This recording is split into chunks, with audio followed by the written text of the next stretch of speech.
The International Labour Organization launched the World Day Against Child Labour in 2002 to focus attention on the global extent of child labour and the action as well as efforts needed to eliminate it.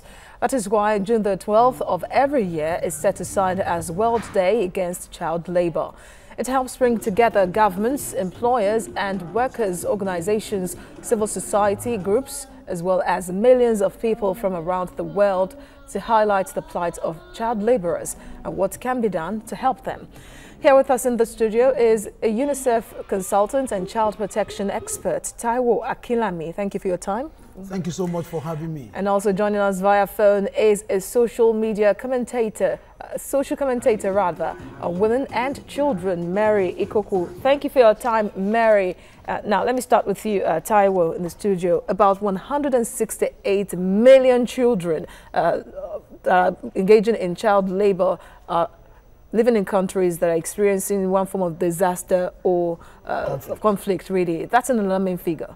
It's an alarming figure. It means that it just shows that our world has not taken actual notice of the needs of our children. We'll only take mental notice.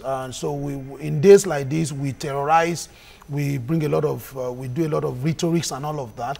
But the point is, what are the measures tangibly on ground to ensure that this number is reduced? For example, you look at this, the Boko Haram crisis.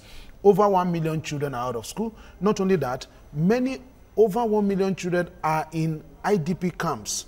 So when you look at all of that, now when parents lose their means of livelihood, they engage their children in child labor. And that's why ILO is saying that let's look at the plight of children in conflict areas. Let's look at what conflicts has contributed to the rising number of children that are engaged in labor today.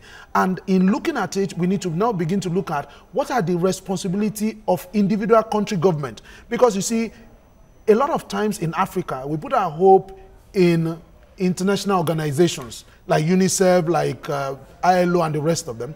We know that all of these organizations are United Nations organizations put together for the benefit of all the countries. But again, there are individual problems that require individual attention and individual solution.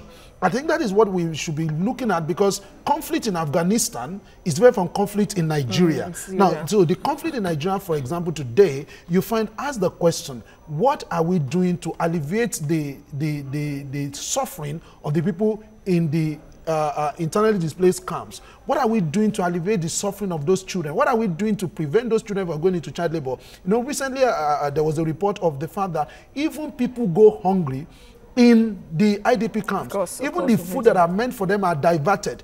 Billions of naira and dollars that have been invested by good-spirited Nigerians are being diverted. I think until we take a look at all of these issues and we begin to think about how do we find a credible way forward for these children so that we can reduce the number of suffering children, I don't think we have taken actual notice. We have only taken mental notice. And sadly, really, Sub-Saharan Africa records about 59 million child laborers. Yes. Nigeria is even one of the top countries with the highest number of child laborers in the world. Yes. Now, of course, you talked about, having a unique approach to addressing the problem, yes, country-wise, really. Yeah. But then look at the work to be done by, yes, for example, United Nations and ILO, especially, yes, to take care of children, because it's not just about engaging these children in menial jobs like on farms and co, but they are even used as child soldiers, yes, in disaster areas. They are used as child soldiers.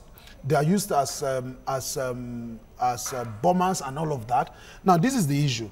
You know, in 2014 or 2015, ILO said the way forward against child labor, whether in a conflict situation or in a peaceful situation, is what we call social protection. Now, social protection talks about because ILO found that a lot of people who release their children for child labor are living in abject poverty. Now, there's no any excuse on the basis of which you should put a child to child labor. But ILO, in being realistic with the situation, declared that the challenge of poverty is a major issue. So we now began to look at social protection, which is how do we empower parents with health facilities, with education facilities, with economy and all of that, so that they can play the role of taking care of their children, so that the best of our children will not be put to child labor. Thank you very much for your analysis. Taiwo Akinlami, you are UNICEF consultant and child protection expert. Thank you for your analysis on TVC News.